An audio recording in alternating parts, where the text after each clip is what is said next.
तो जो JKS 2025 जून का जो करंट अफेयर्स है उसको पूरे कॉन्टेक्स्ट के साथ बैकग्राउंड देकर स्टैटिक सिलेबस के साथ लिंक कर कर हम डिस्कस करेंगे, जिसमें हम सबसे पहले पॉलिटी और गवर्नेंस डिस्कस करेंगे। पॉलिटी में एस्टिमेट्स कमेटी ऑफ पार्लियामेंट के बारे में देखेंगे, और जो डिफरेंट कमिटीज़ हैं जो फाइनेंशियल मैटर्स पार्लियामेंट जो चेक्स एंड बैलेंसेज रखती है गवर्नमेंट पे, उनको देखेंगे। क्वालिटी काउंसिल ऑफ इंडिया के बारे में, understanding life long learning for all in society initiative जो गवर्नेंस का पार्ट है उसको देखेंगे। DigiPin यशोधरा AI के बारे में देखेंगे। फिर हम उम्मीद पोर्टल, आयुष निवेश सारथी पोर्टल, फिर कुछ प्रोग्राम्स जैसे क्लीन प्लांट प्रोग्राम है, नक्शा प्रोग्राम है, उसके बारे में देखेंगे। फिर जैसे कुछ इनिशिएटिव्स हैं, जैसे नव्य इनिशिएटिव है, ट्रेनिंग ऑफ ट्रेनर्स प्रोग्राम है, ज्ञान पोस्ट सर्विस है, वेस्ट पिकर इन्यूमरेशन ऐप है, सी केयर्स वर्जन, इसको देखेंगे। ई रक्त कोष के बारे में देखेंगे। सुगम्य भारत ऐप, स्माइल स्कीम, फिर हम गवर्नमेंट स्कीम्स पर आएंगे जिसमें हम स्माइल स्कीम देखेंगे, प्रधानमंत्री उज्ज्वला योजना देखेंगे, prime ministers employment generation programme उसको देखेंगे।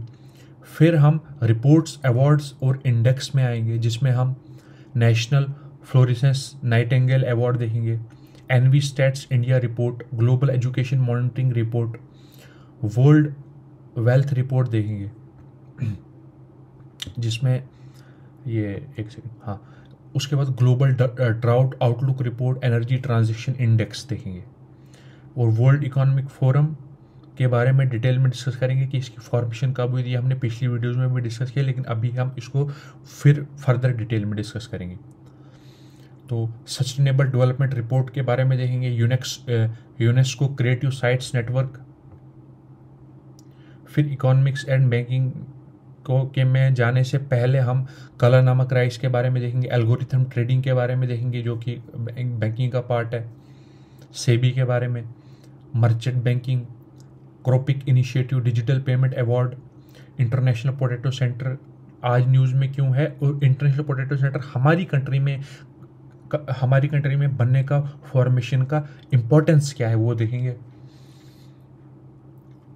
फिर हम हेल्थ पाएंगे जिसमें Ayush Suraksha portal, preeclampsia, rinderpest, leptospirosis, empower measures world health organization जो लेता है उसको देखेंगे। इंटरनेशनल रिलेशंस में Shangri-La dialogue, organization of Islamic cooperation ये न्यूज़ में क्यों है, UNAT initiative, aircraft accident investigation bureau जो कि इंटरनल सिक्योरिटी का पार्ट है उसको देखेंगे। International organisation for maritime aids to navigation, 11th BRICS parliamentary forum ये देखें। फिर कुछ मेजर एयर इवैक्यूएशन मिशंस जो इंडिया ने लॉन्च किए थे रिसेंटली, जैसे वंदे भारत मिशन है।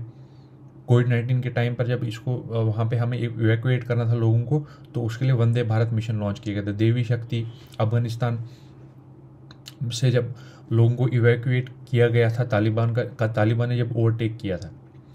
ऑपरेशन गंगा, जब इवैक्यूएशन किया गया था इंडियंस का यूक्रेन से।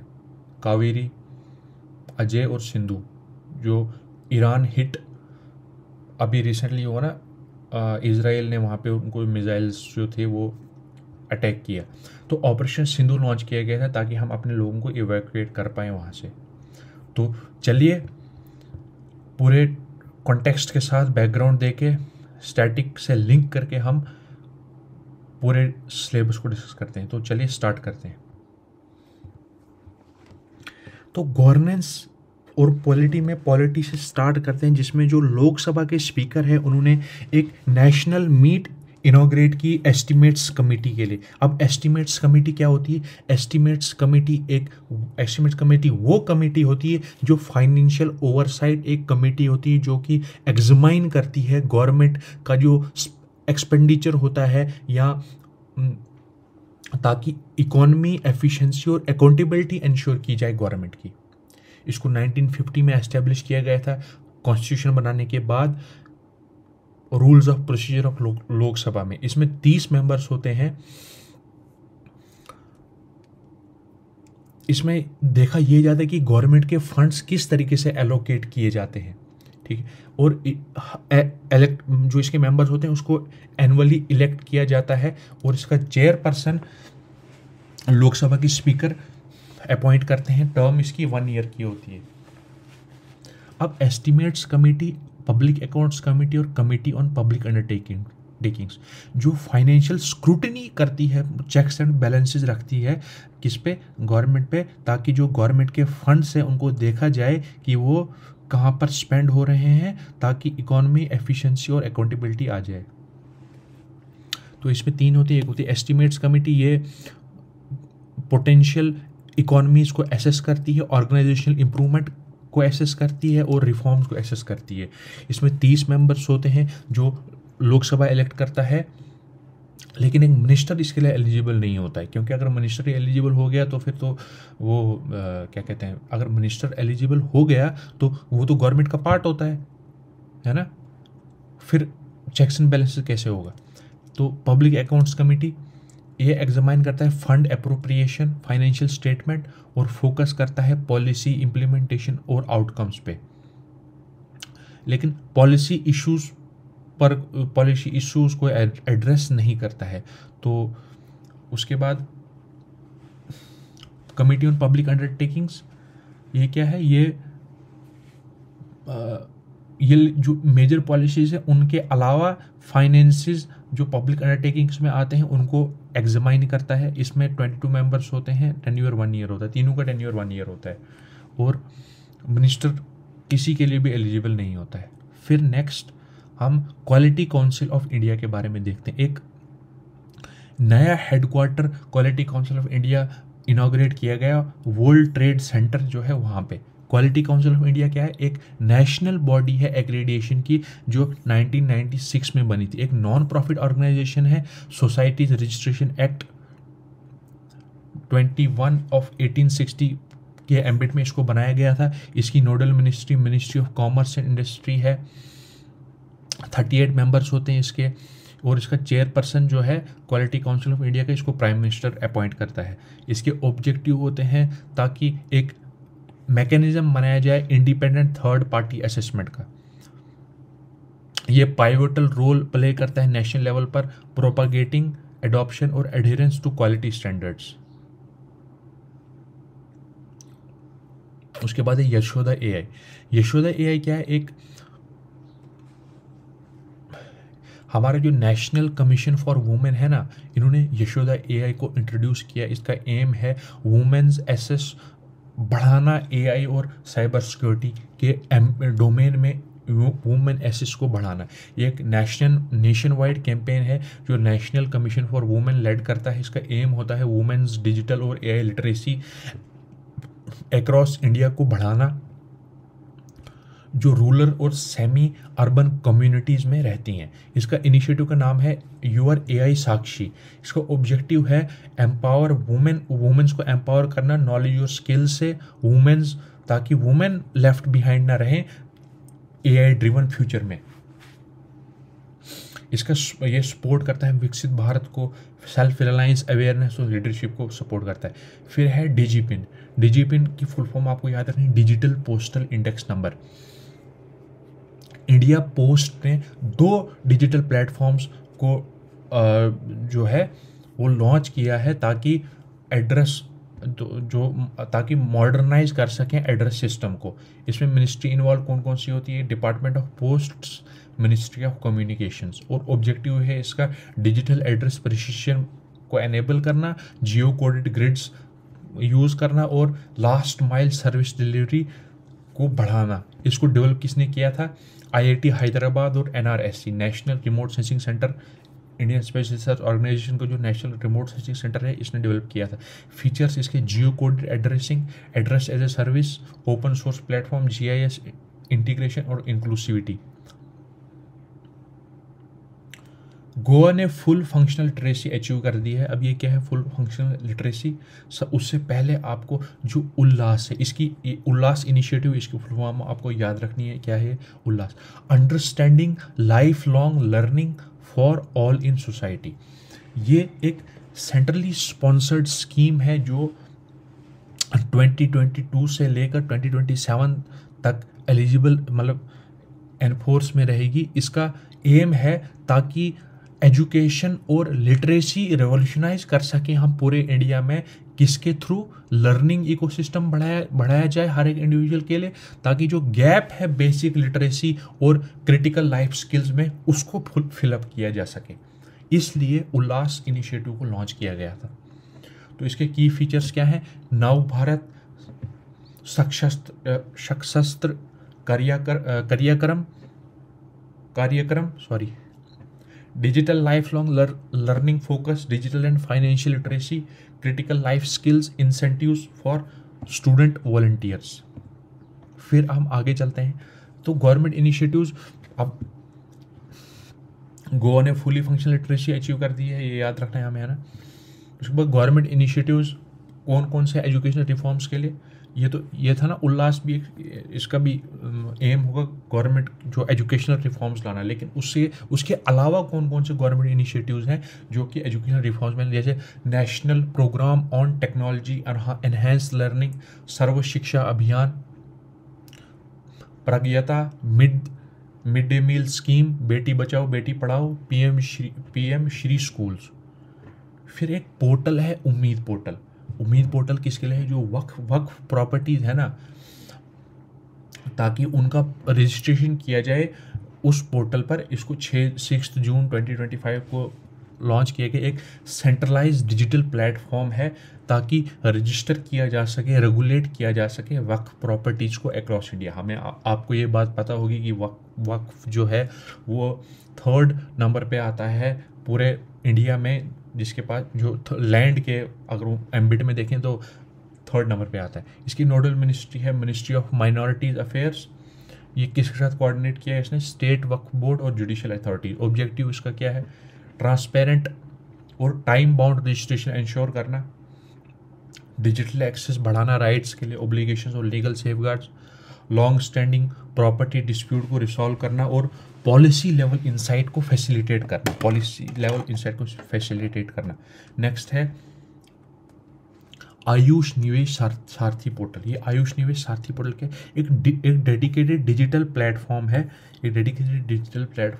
ताकि जो इन्वेस्टर्स हैं उनको एक्सप्लोर और इन्वेस्ट किया इंडिया जो आयुष सेक्टर है वहाँ पे उनको इन्वेस्टर्स को जो, ताकि वो एक्सप्लोर कर सकें और इन्वेस्ट कर सकें आयुष सेक्टर में। मिनिस्ट्रीज में इन्वॉल्व कौन सी? मिनिस्ट्री ऑफ आयुष, ताकि इन्वेस्टमेंट को ईज बनाया जाए, एफडीआई और प्राइवेट पार्टिसिपेशन को प्रमोट किया जाए और पॉलिसीज, इंसेंटिव्स और मार्केट एसेस को इंटीग्रेट किया जाए। आयुष निवेश सारथी, इसको याद रखना, एक पोर्टल है, एक वेबसाइट है इन्वेस्टर्स के लिए। नेक्स्ट है नक्शा जो है ये, इसका 2nd फेज ऑफ नक्शा कैपेसिटी बिल्डिंग प्रोग्राम, इसको लॉन्च किया गया 5 नेशनल सेंटर्स में जून 2 से। इसको 5 नेशनल सेंटर। अब नक्शे की फुल फॉर्म क्या है? National geospatial knowledge based land survey of urban habitation. National geospatial क्या हुआ? GIS का यूज़ करना, जियोग्राफिकल इंडिकेशन सिस्टम का यूज़ करना, national geospatial knowledge based land सर्वे, ताकि हमें GIS एक्यूरेट मेजरमेंट कर देगा ना लैंड की, तो इसलिए जियो स्पेशल है। तो नेशनल है, जियो स्पेशल भी हो गया। नॉलेज बेस्ड किसके बेस पर होगा? AI का यूज़ करके। Land survey of urban habitations, ताकि लड़ाई न, क्योंकि जब 2 नेबर्स के बीच में हमेशा लड़ाई किस पर होती है? लैंड पर, है ना, कि भाई इसने मेरी इतनी लैंड ले ली और उसने मेरी इतनी लैंड ले ली, इसी पर तो लड़ाई होती है ना नेबर्स के बीच में। लेकिन जब एक national geospatial knowledge based land survey of urban habitation इसका, ताकि ये एक क्रिएट करेगा और अपडेट करेगा लैंड रिकॉर्ड्स को अर्बन एरियाज में, है ना, अपडेट करेगा और क्रिएट करेगा। इसका नोडल मिनिस्ट्री है ministry of rural development, government of India. Department of land resources in इसको collaboration with survey of India और नेशनल इंफॉर्मेटिक्स सेंटर सर्विस, इससे कोलैबोरेट किया। इसका एम है अर्बन लैंड रिकॉर्ड्स को मॉडर्नाइज करना, अर्बन प्लानिंग को एनहेंस करना, ट्रांसपेरेंसी को बढ़ाना और सस्टेनेबल डेवलपमेंट को इंश्योर करना। फिर next clean plant programme. Clean plant programme ये क्या है? एक इनिशिएटिव है मिनिस्ट्री ऑफ एग्रीकल्चर और फार्मर्स वेलफेयर का, ताकि क्वालिटी प्रोडक्टिविटी फ्रूट्स की इम्प्रूव हो सके अक्रॉस नेशन में। अभी हमने रिसेंटली देखा था ना कि जो जम्मू एंड कश्मीर में बहुत ज़्यादा फ्लड की सिचुएशन अराइज हुई थी, तो उससे फ्रूट का लॉस बहुत ज़्यादा हो गया था, है ना। तो उससे क्या हो गया, उससे जो फार्मर्स हैं हमारे पास उनको बहुत ज़्यादा नुकसान हुआ। तो लेकिन अब क्लीन प्लांट प्रोग्राम क्या है? एक इनिशिएटिव है मिनिस्ट्री ऑफ एग्रीकल्चर और फार्मर्स वेलफेयर का, ताकि क्वालिटी प्रोडक्टिविटी उनकी बढ़ाई जा सके। इसको इम्प्लीमेंट किसने किया था? National horticulture board. किसी कोलैबोरेशन से? Indian council of agriculture research के कोलैबोरेशन से। कोर कंपोनेंट क्या है क्लीन प्लांट प्रोग्राम का? क्लीन प्लांट सेंटर्स को बनाना, सर्टिफिकेशन एंड लीगल फ्रेमवर्क करना और इंफ्रास्ट्रक्चर को एनहेंस करना।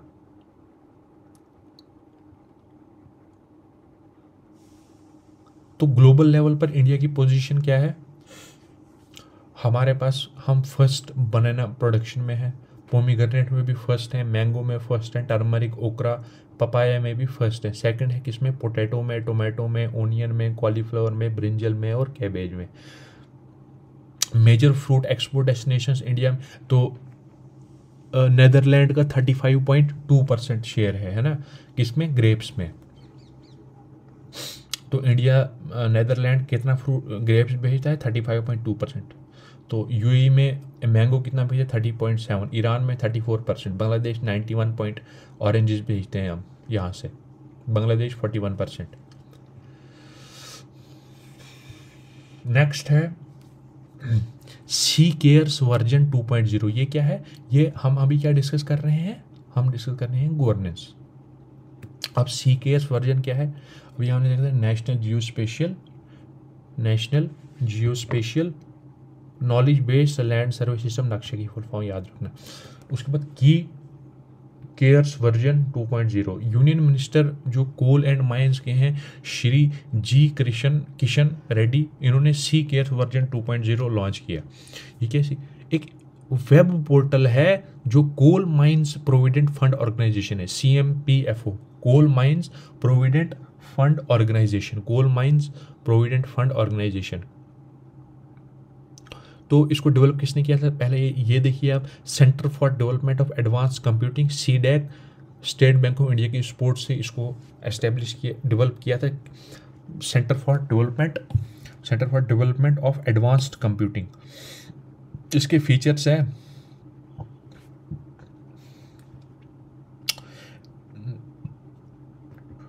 उनकी प्रोफाइल्स को मैनेज करना है, कि इनकी प्रोफाइल्स को, जो कोल वर्कर्स होते हैं ना, कोल माइंस प्रोविडेंट फंड में जो वर्कर्स होते हैं, तो उनके क्लेम्स को मॉनिटर करना, ग्रीवियंसेस उनकी रेज करना और प्रोविडेंट फंड बैलेंस को चेक करना, एक user friendly chat board provide करना उनके लिए। तो सी केयर्स वर्जन याद हो गया आपको? क्या है C cares version? C cares version एक वेब पोर्टल है, किसका? Coal mines provident fund organisation का, और इसको centre for development of advanced computing ने बनाया था। इसकी सपोर्ट से? स्टेट बैंक ऑफ इंडिया की सपोर्ट से बनाया था। Next, waste picker enumeration app. Waste pickers क्या होते हैं? जो रैग पिकर और वेस्ट पिकर होते हैं, जो कूड़ा करकट उठाते हैं। तो वर्ल्ड एनवायरनमेंट डे जो 5 जून को सेलिब्रेट किया जाता है, जो उन्होंने मिनिस्ट्री ऑफ सोशल जस्टिस और एम्पावरमेंट ने, ministry of social justice and empowerment, इन्होंने nation wide digital application launch की जो वेस्ट पिकर्स की प्रोफाइलिंग करेगा नमस्ते स्कीम के अंडर। नमस्ते स्कीम हमने पिछली वीडियोज में डिस्कस किया था, जो वेस्ट पिकर्स होते हैं उनके लिए लॉन्च की थी। तो वेस्ट पिकर इम्यूनेशन ऐप क्या है? एक ऑनलाइन सिस्टम है जो रिकॉग्नाइज करेगा, काउंट करेगा और असिस्ट करेगा किनको? वेस्ट कलेक्टर्स को। ये इनिशिएटिव है मिनिस्ट्री ऑफ सोशल जस्टिस और एम्पावरमेंट का। पार्टनरशिप इसमें किसकी है? Ministry of housing and urban affairs. तो एग्जीक्यूट कैसे हुआ था? नेशनल सफाई कर्मचारी finance and development corporation, NSKFDC के बाद। तो ये इसका एम है वेस्ट पिकर्स को एक्नॉलेज करना और आइडेंटिफाई, सेफ्टी और इंटीग्रेशन ग्रांट करना अर्बन फ्रेमवर्क में उनको। उसके बाद नेक्स्ट हम चलते हैं, नेक्स्ट है ज्ञान पोस्ट सर्विस। एक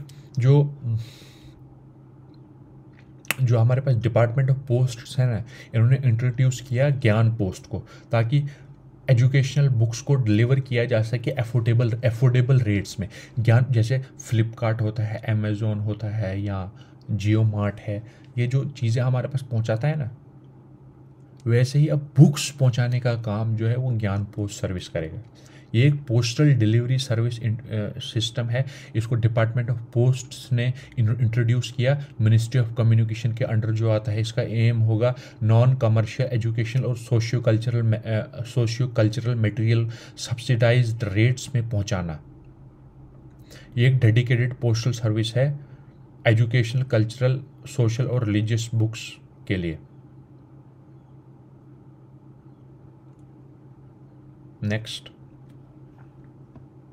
ई रक्त कोष। ये एक जो रेयर ब्लड डोनर रजिस्ट्री है वो करेगा। ये एक online blood bank management system है, अंडर नेशनल हेल्थ मिशन के एम्बिट में आता है। इसको centre for development of advanced computing, यहाँ भी हमने देखा था centre for development of advanced computing ने डेवलप किया था। तो इसको भी, ई रक्त कोष को भी centre for development of advanced computing ने डेवलप किया है। एक ऑफिशियल पोर्टल है ब्लड रिलेटेड सर्विसेज इंडिया में जो होती हैं उसके लिए। ये क्या डिटेल्स प्रोवाइड करेगा? ब्लड अवेलेबिलिटी, ब्लड बैंक्स और ब्लड डोनेशन के लिए। जो 3800 ब्लड सेंटर्स ई रक्त कोष पर रजिस्टर्ड हैं अक्रॉस इंडिया, ये पॉइंट याद रखना। उसके बाद है नव्य इनिशिएटिव एक पायलट इनिशिएटिव है, ताकि जो एडोलेसेंट गर्ल्स है उनको स्किल प्रोवाइड किया जा सके। एक नव्य इनिशिएटिव क्या है? एक जॉइंट पायलट इनिशिएटिव है मिनिस्ट्री ऑफ वुमेन और चाइल्ड डेवलपमेंट का। इसको मिनिस्ट्री ऑफ स्किल डेवलपमेंट और एंटरप्रेन्योरशिप, जो ministry of skills and entrepreneurship और ministry of women and child development को ने मिलाकर इसको एक जो इनका इन दोनों ऑर्गेनाइजेशंस का एक जॉइंट इनिशिएटिव है नव्य इनिशिएटिव। किन किन ऑर्गेनाइजेशंस का? Ministry of skills development and entrepreneurship और ministry of women's and child development. इन दो ऑर्गेनाइजेशन एक जॉइंट इनिशिएटिव है। एक नया गवर्नमेंट पायलट प्रोग्राम है जो कि जिन गर्ल्स की एज 16 से लेकर 18 ईयर्स तक की होती है उनको वोकेशनल ट्रेनिंग प्रोवाइड करेगा। इनको गर्ल्स को स्किल प्रोवाइड करेगा। इसका ऑब्जेक्टिव होगा शॉर्ट टर्म वोकेशनल ट्रेनिंग बताना, कॉन्फिडेंस को बिल्ड करना, सेल्फ रिलायंस को बिल्ड करना, जेंडर इक्वलिटी को प्रमोट करना, जो गर्ल्स को सपोर्ट करना अंडर डेवलप्ड रीजन्स में। नेक्स्ट,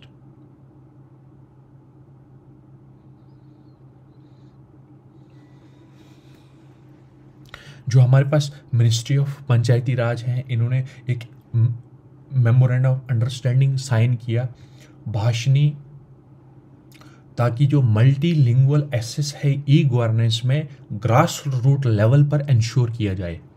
भाषणी प्लेटफॉर्म क्या है? एक artificial intelligence powered language translation platform है। इसको ministry of electronics and information technology MEITY, जो नेशनल लैंग्वेज ट्रांसलेशन मिशन है, इसके अंडर इसको रखा गया है। किसको? Ministry of electronics and information technology. इसका एम है एक national public digital platform languages के लिए बिल्ड करना। ये काम क्या करेगा भाषणी? इसका काम होगा लैंग्वेजेस को ट्रांसलेट करना अदर लैंग्वेजेस में, ताकि मल्टीलिंगुअल एक्सेस आ सके ई गवर्नेंस में ग्रास रूट लेवल पर। लैंग्वेजेस के लिए है, इतना याद रखो आप। बाकी अगर आप याद नहीं भी रखते हो कोई चक्कर नहीं, लेकिन ये याद रखना कि ये एक मल्टीलिंगुअल एक्सेस है ई गवर्नेंस में ग्रास रूट लेवल पर। जो मल्टीलिंगुअल एक्सेस है उसको बढ़ाता है। Ministry of electronics and information technology ने डेवलप किया था। नेशनल लैंग्वेज ट्रांसलेशन मिशन जो है उसके एम्बिट। उसके बाद फिर है ट्रेनिंग ऑफ ट्रेनर्स प्रोग्राम, जो मिनिस्ट्री ऑफ पंचायती राज है, इन्होंने इंडियन इंस्टीट्यूट IIM अहमदाबाद के साथ पंचायत को ट्रेन करने के लिए एक जो, ताकि वो ऑन सोर्स रेवेन्यू जनरेट कर सके, training of trainers programme launch किया। एक न्यू ट्रेनिंग इनिशिएटिव है ताकि फाइनेंशियल ऑटोनॉमी पंचायत की बढ़े, ताकि उनका वो अपना ऑन सोर्स रेवेन्यू जनरेट कर सके। ऑन सोर्स रेवेन्यू OSR, ये याद रखो, OSR,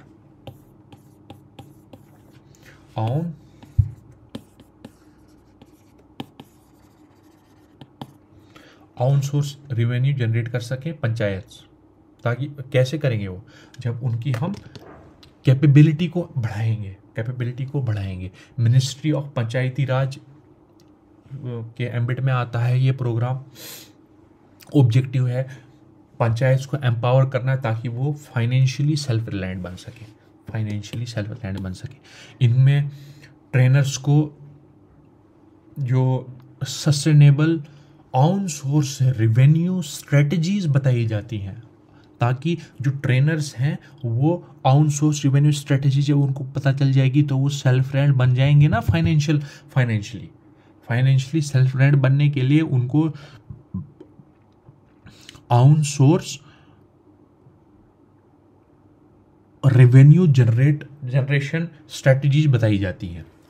इनको ट्रेनर्स को ये लीडरशिप को प्रमोट करता है, इनोवेशन को प्रमोट करता है और अकाउंटेबिलिटी बताता है ग्रास रूट लेवल पर, पंचायती इंस्टीट्यूशंस पर। उसके बाद सुगम्य भारत ऐप।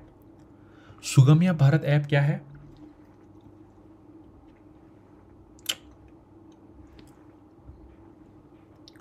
सुगम्य भारत ऐप गवर्नमेंट ने जो है, इन्होंने ताकि एसेसिबिलिटी सपोर्ट दिव्यांगजन जो या जो एल्डरली सिटीजन होते हैं ना, उनकी एसेसिबिलिटी सपोर्ट को स्ट्रेंथन किया जा सके। Department of empowerment of persons with disabilities, ministry of social justice और एम्पावरमेंट के एम्बिट में आता है। इसको लॉन्च किया गया था 2021 में एक ब्रॉडर एक्सेसिबल इंडिया कैंपेन के under Sugamya Bharat Abhiyan. Primary objective है सिटीजन्स को एनेबल करना ताकि एसेसिबिलिटी चैलेंज और इंक्लूसिव इंफ्रास्ट्रक्चर बने। To enable citizens to report accessibility challenges, है ना। एसेसिबिलिटी चैलेंज अगर उनको आ रहे हैं कोई, तो उनको रिपोर्ट कर सके वो जो सिटीजन्स या एल्डरली सिटीजन्स हैं उनको। सुगम्य भारत ऐप याद। अब हम आते हैं गवर्नमेंट स्कीम्स पे। गवर्नमेंट स्कीम में सबसे पहले हम देखते हैं जो रियासी डिस्ट्रिक्ट है हमारा अपना, ये जम्मू एंड कश्मीर का सेकंड डिस्ट्रिक्ट बन गया जो इस स्कीम को लॉन्च करे। इसको लॉन्च किया गया था 2022 में। मिनिस्ट्री ऑफ सोशल जस्टिस और एम्पावरमेंट ने इसको लॉन्च किया था। ये एक सेंट्रल सेक्टर स्कीम है। इसमें होता क्या है, इसमें रिहेबिलिटेशन होती है किनकी, बेगर्स की, और एम्पावरमेंट होती है ट्रांसजेंडर पर्सन्स की, उनकी रिहेबिलिटेशन और एम्पावरमेंट की जाती है। इसमें 2 सेंट्रल सेक्टर सब स्कीम्स आती हैं जो रिहेबिलिटेशन ट्रांसजेंडर पर्सन्स की, और वो लोग जो बेगिंग में इन्वॉल्व होते हैं उनको देखा जाता है, उनको स्क्रूटनाइज किया जाता है, उनको एम्पावर किया जाता है, उनको रिहेबिलिटेट किया जाता है। स्माइल की फुल फॉर्म आपको याद रखनी है, support for marginalised individuals for livelihood and enterprise. Next, प्रधानमंत्री उज्ज्वला योजना। प्रधानमंत्री उज्ज्वला योजना इसको मई 2016 में लॉन्च किया गया था। इसमें ये लिक्विफाइड पेट्रोलियम गैस प्रोवाइड करता है पुअर हाउस होल्ड से इसका कनेक्शन होता है। की फीचर्स इसके क्या है, ये डिपॉजिट फ्री LPG कनेक्शंस इसमें दिए जाते हैं एलिजिबल, और फाइनेंशियल असिस्टेंस कितने की दी जाती है, 1600 पर कनेक्शन इसमें फाइनेंशियल असिस्टेंस दी जाती है, 1600 की।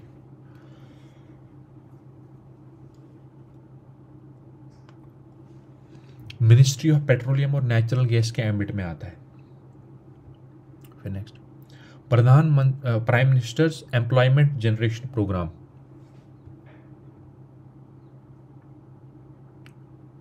प्रधानमंत्री उज्ज्वला योजना अभी क्यों न्यूज़ में थी? क्योंकि अंडमान निकोबार में इसको थोड़ा बूस्ट किया गया था।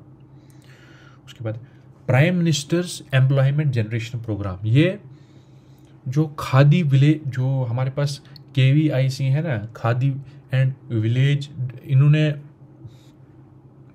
₹300 करोड़ की जो मनी सब्सिडी है उसको डिस्बर्स किया। कितने बेनिफिशरीज में? 8794 बेनिफिशरीज में under prime ministers employment generation programme.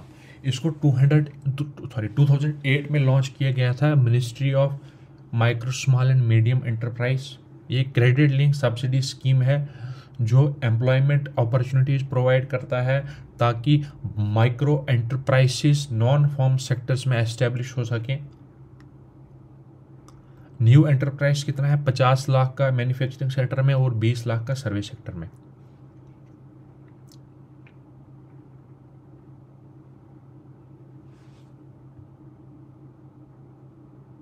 अब हम आते हैं रिपोर्ट, इंडेक्स और अवार्ड्स में।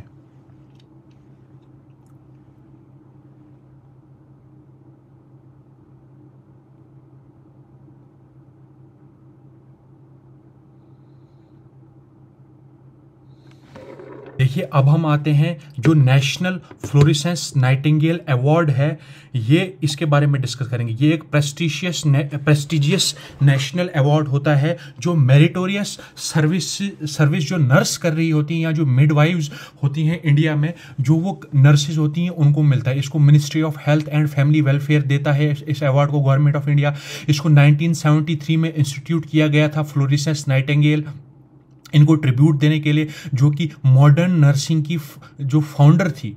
मॉडर्न नर्सिंग की फाउंडर कौन थी? Fluorescence Nightingale. और फ्लोरेसेंस नाइटिंगेल अवार्ड जो है, जो नेशनल फ्लोरेसेंस नाइटिंगेल अवार्ड जो है इंडिया में दिया जाता है, इनको ट्रिब्यूट देने के लिए 1973 में इसको इंस्टीट्यूट किया गया था। इसमें कैश प्राइज 1 लाख का दिया जाता है, मेडल और सर्टिफिकेट दी जाती है जो मेरिटोरियस कैंडिडेट्स होते हैं उनको। फिर नेक्स्ट हम देते हैं एनवी स्टैट्स इंडिया रिपोर्ट। ये एक एनुअल रिपोर्ट होती है जो मिनिस्ट्री ऑफ स्टैटिस्टिक्स जो मॉस्पी है वो फर्स्टली इसको 2018 में लॉन्च किया गया था। United Nations framework for development of environment statistics 2013 इसको फॉलो करती है और एनवायरमेंटल डाटा को कंसोलिडेट करता है। जो वेरियस मिनिस्ट्रियल और डिपार्टमेंट्स है उनके जो एनवायरमेंटल डाटा है उसको कलेक्ट करता है। नेक्स्ट हम चलते हैं world wealth report. World wealth report जो है ये 8.8% राइज इन्होंने देखा इसमें वर्ल्ड वेल्थ रिपोर्ट में इंडिया ने। तो इसको कैपजेमिनी रिसर्च इंस्टीट्यूट जो है इसको रिलीज करता है। 71 countries high net worth individuals इसमें देखे जाते हैं। हो गया ये हमारे पास। फिर अभी जो वर्ल्ड इन्वेस्टमेंट रिपोर्ट है, वर्ल्ड इन्वेस्टमेंट रिपोर्ट एक एनुअल रिपोर्ट होती है जो ग्लोबल ट्रेंड को एनालाइज करती है, डायरेक्ट इन्वेस्टमेंट और इंटरनेशनल प्रोडक्शन को एनालाइज करती है। इसको United Nations conference on trade and development इसको पब्लिश करता है। ऑब्जेक्टिव इसका monitor global foreign direct investment trends को मॉनिटर करना। इंडिया ने 15th रैंक इसमें अचीव किया है फॉरेन डायरेक्ट इन्वेस्टमेंट डेस्टिनेशन 2024 में। उसके बाद global education monitoring report. Global एक ये एनुअल पब्लिकेशन प्रोडक्शन होती है। ये एक एनुअल पब्लिकेशन प्रोड्यूस्ड कौन करता है? यूनेस्को। ये एक अथॉरिटेटिव एविडेंस बेस्ड असेसमेंट होती है प्रोग्रेस की। इसको 2002 में लॉन्च किया गया था as the education for all global monitoring report transitions. और इसको करंट नाम कब दिया? 2016 में। किसको? ग्लोबल एजुकेशन मॉनिटरिंग रिपोर्ट को। हो गया ये हमारा। फिर है global drought outlook report. Global drought outlook report जो है ये एक ग्लोबल असेसमेंट होती है जो ड्राउट्स को एनालाइज करती है, उनके ट्रेंड्स, इंपैक्ट्स और एडॉप्शन पॉलिसीज देखता है। इसको organisation of economic corporation and development publish करता है, जो ट्रेंड्स, इंपैक्ट्स और पॉलिसीज बताता है ड्रायर वर्ल्ड 2025 को अचीव करने के लिए। ये एसेस करता है कि किस तरीके से कंट्रीज ड्रॉट मैनेजमेंट को स्ट्रेंथन करें और क्लाइमेट चेंज को मिटिगेट करें। उसके बाद है एनर्जी ट्रांजिशन इंडेक्स। ये एक रिपोर्ट होती है वर्ल्ड इकोनॉमिक फोरम के बारे में। वर्ल्ड इकोनॉमिक फोरम के बारे में अगली स्लाइड में हम डिस्कस करेंगे। India slips to 71st rank energy transition index जो है, जो वर्ल्ड इकोनॉमिक फोरम रिलीज करता है, उसमें 71st हमारा रैंक आया। तो ETI एक ग्लोबल, एक वर्ल्ड इकोनॉमिक फोरम है, ये एक एनुअल रैंकिंग रिलीज करता है। ये नेशंस को ट्रैक करता है करंट परफॉर्मेंस पे, उनके एनर्जी सिस्टम देखता है, वेरियस एस्पेक्ट्स में एनर्जी सिस्टम्स देखकर बताता है। स्वीडन ने इसको टॉप किया है और कॉन्गो सबसे लास्ट में आई है। वर्ल्ड इकोनॉमिक फोरम के बारे में थोड़ा देखते हैं। ये 1971 में एस्टेब्लिश की गई थी, जेनीवा स्विट्जरलैंड में इसका हेडक्वार्टर है। ये एक इंटरनेशनल ऑर्गेनाइजेशन है, पब्लिक प्राइवेट कोऑपरेशन बताता है। फिर नेक्स्ट है UNESCO creative sites network. UNESCO creative sites network में जो लखनऊ है उसको नॉमिनेट किया गया है एक यूनेस्को सिटी ऑफ गैस्ट्रोनॉमी। और तो ये क्या है, जो ग्लोबल क्यूलिनरी मैप है इसको क्रिएट किया गया था यूनेस्को क्रिएटिव साइट्स नेटवर्क को 2004 में इसको लॉन्च किया जाता है, ताकि जो यूनेस्कोज कल्चरल डाइवर्सिटी का गोल है उसको अचीव किया जाए।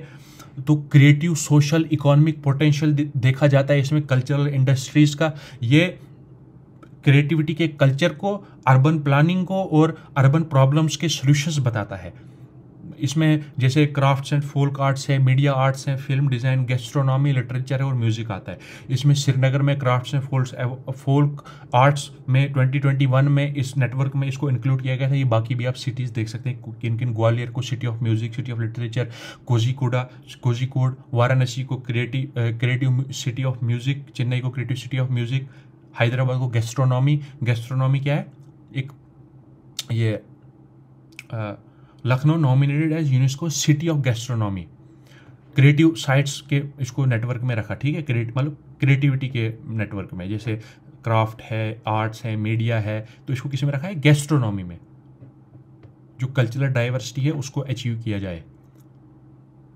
तो आपको टर्न है कि गैस्ट्रोनॉमी, तो ये किसके रिलेटेड है, ये क्रिएटिव साइट्स के रिलेटेड है, ये कोई ये साइंस एंड टेक का पार्ट नहीं है। India ranks among top 100 Nations for the first time. जो सस्टेनेबल डेवलपमेंट गोल्स होते हैं उसमें हमारा रैंक अंडर, मतलब इंडिया जो टॉप 100 है उनमें आया है। एक एनुअल असेसमेंट रिपोर्ट होती है, जो 193 यूनाइटेड नेशंस मेंबर हैं, उनको 17 सस्टेनेबल डेवलपमेंट गोल जो 2015 में अडॉप्ट किए गए थे उनको अचीव करने के लिए कहती, उनको अचीव करने का जो है वो रिपोर्ट बताती है। तो इसमें ये स्कोर इसका 0 से 100 तक होता है। 10th एडिशन इसका अभी 2025 में आया और 2016 में इसका इंसेप्शन हुआ था। तो 20 में से 19 कंट्री सिर्फ यूरोप में, ये इंडिया 99th आया। ये कुछ सस्टेनेबल डेवलपमेंट गोल देख सकते हैं आप, ये आप आंसर राइटिंग में भी यूज कर सकते हैं।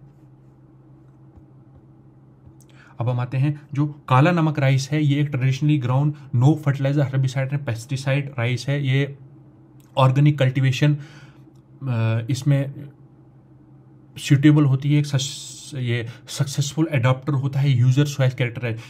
जो ये काला नमक राइस है ना, ये हाईली ड्रॉट टॉलरेंट होता है और रेनफेड कंडीशंस में इसको ग्रो किया जाता है। जो तराई बेल्ट उत्तर प्रदेश की है, इसको बुद्धा का महाप्रसाद भी बोला जाता है काला नमक राइस को। ये इतना, ये पॉइंट आप याद रखना। उसके बाद है काला नमक, ये आप कुछ पॉइंट्स देख सकते हैं इसके बारे में, ये पढ़ सकते हैं आप, जो कुछ पॉइंट्स दिए गए हैं। जैसे IRRI सपोर्ट्स उत्तर प्रदेश इन पॉपुलराइजिंग काला नमक राइस वैरायटी। काला नमक राइस वैरायटी फाहीन, ये जो थे इनके क्या कहते हैं, ट्रेडिशनली इंपॉर्टेंट है, ये बुद्धा का महाप्रसाद इसको कहा जाता है।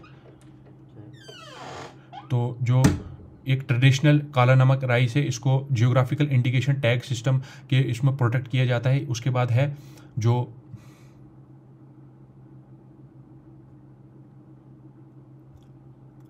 Algorithm trading. एल्गोरिथम ट्रेडिंग क्या है, इसको ऑटोमेटेड ट्रेडिंग भी बोला जाता है, ब्लैक बॉक्स ट्रेडिंग बोला जाता है, इसको एल्गो ट्रेडिंग भी बोला। एल्गो ट्रेडिंग ये computer assisted buying and selling of stocks है। ये कंप्यूटर प्रोग्राम को यूज करता है जो एक defined set of instructions and algorithm to place a trade. इसको डिफाइंड सेट ऑफ इंस्ट्रक्शंस जैसे टाइमिंग, प्राइस, क्वालिटी, ये चीज़ें बताई जाती है। जो सेबी है ये किसको रेगुलेट करता है, स्टॉक मार्केट को रेगुलेट करता है, ये याद रखना आप।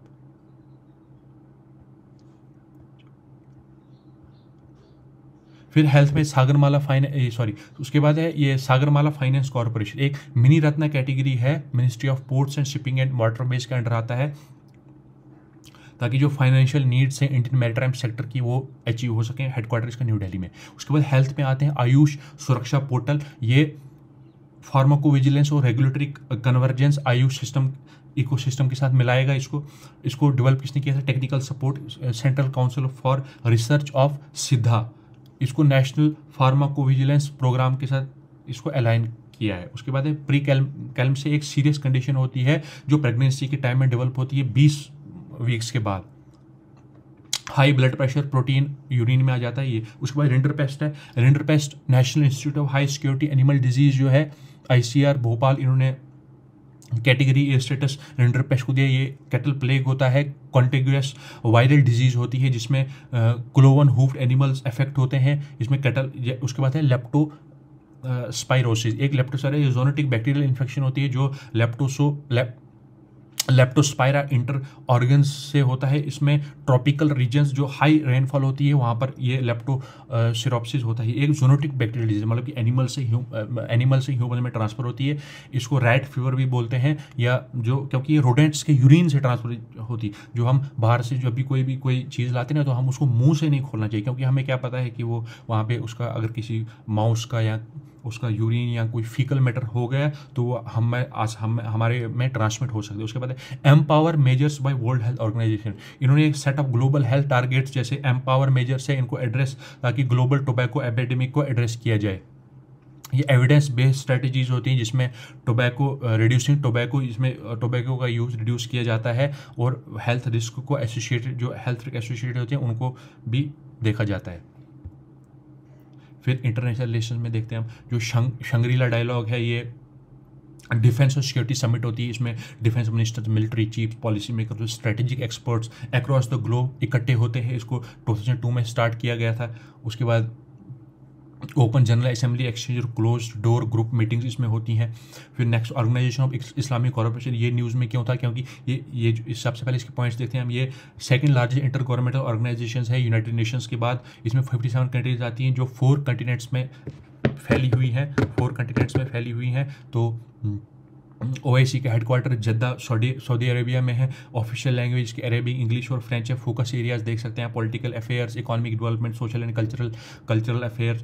फिर UN80 initiative, comprehensive reform drive across United nation system, ताकि स्ट्रक्चर्स, मैंडेट्स और ऑपरेशंस को अलाइन किया जाए 21st सेंचुरी चैलेंजेस में। Launch UN secretary general Antonio Guterres ने इसको लॉन्च किया था। UN80 एक कॉम्प्रिहेंसिव रिफॉर्म ड्राइव है यूनाइटेड नेशन सिस्टम की, ताकि स्ट्रक्चर्स, मैंडेट्स और ऑपरेशंस को अलाइन किया जाए। उसके बाद एयरक्राफ्ट एक्सीडेंट इन्वेस्टिगेशन ब्यूरो, एक गवर्नमेंट एजेंसी एस्टैब्लिश किया गया है 2012 में मिनिस्ट्री ऑफ सिविल एविएशन के अंडर। प्राइमरी रिस्पॉन्सिबिलिटी इसकी होती है एयरक्राफ्ट एक्सीडेंट्स को इन्वेस्टिगेट करना। उसके बाद international organisation for maritime aids, एक ग्लोबल ऑर्गेनाइजेशन है जो हार्मोनाइज करेगा मैरीन एड्स को टू नेविगेशन। ये हेडक्वार्टर इसका कहीं सेंट जर्मेन एन ले में, फ्रांस में। उसके बाद 11th BRICS parliamentary forum Brazil में जो हुआ, ये क्या है, इंडिया ने 12th ब्रिक्स पार्लियामेंट्री फोरम 2026 में होस्ट करेगा हम लेकिन 11th कहाँ पे हुआ? ब्राज़ील में। ये इंपॉर्टेंट हो जाता है ब्रिक्स पार्लियामेंट्री फोरम। ये की थीम्स इसकी कौन कौन सी हैं? Global health, corporation, economic growth, climate and sustainability, artificial intelligence, peace and security, women empowerment. तो ये कुछ ऐसे मेजर इवैक्यूएशन मिशन है जो इंडिया ने लॉन्च किए हैं, थे या हैं। जैसे है में 2025 में कौन कौन सा, जैसे ऑपरेशन सिंदूर, ये जो वॉर हिट ईरान है वहाँ से निकालने के लिए इंडियंस को। ऑपरेशन अजय है, इंडियंस को इसराइल से निकालने के लिए कन्फ्लिक्ट के टाइम 2023 में। उसके बाद ऑपरेशन कावेरी है। ऑपरेशन कावेरी जो है, तो ऑपरेशन कावेरी जो है ये इंडियन सिटीजन्स को रेस्क्यू करने के लिए सूडान कन्फ्लिक्ट में, ठीक है। Operation Ganga, Ukraine war zones में उनको इवैक्यूएट करने के लिए, ठीक है। उसके बाद है ऑपरेशन देवी शक्ति है ना, ऑपरेशन देवी शक्ति।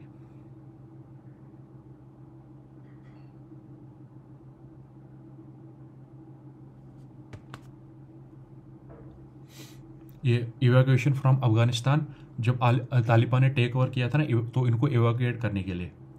उसके बाद वंदे भारत मिशन है जो कोविड-19 के जब तालिबान ने ओवरटेक किया 2021 में, उनको तो इंडियंस को इवैक्यूएट करने के लिए अफगानिस्तान में ऑपरेशन देवी शक्ति का लॉन्च किया था। जो कोविड-19 के टाइम में जो बाहर कंट्रीज में लोग थे उनको इवैक्यूएट करने के लिए 2020 में वंदे भारत मिशन को लॉन्च किया। तो ये हमने डिस्कस किया पूरा करंट अफेयर्स कब से कब तक।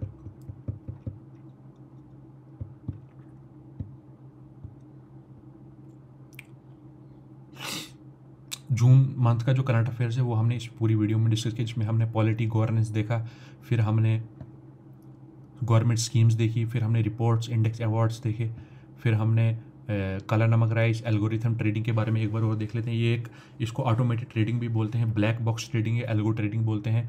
कंप्यूटर असिस्टेड बाइंग और सेलिंग होता है इसमें स्टॉक्स का। तो इससे बचाने के लिए कौन होता है? सेबी। इसको एस्टेब्लिश किया गया था 1988 में। स्टैट्यूटरी पावर सेबी एक्ट 1992 के बाद दी गई थी।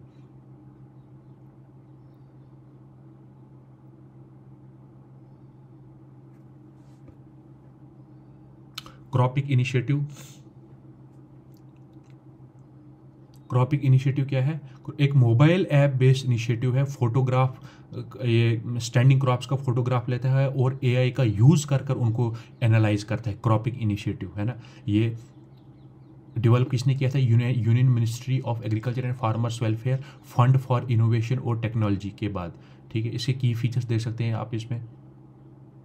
Crowd sourced data collection, photo analytics engine with AI, dashboard for visual monitoring, pilot coverage and scalability.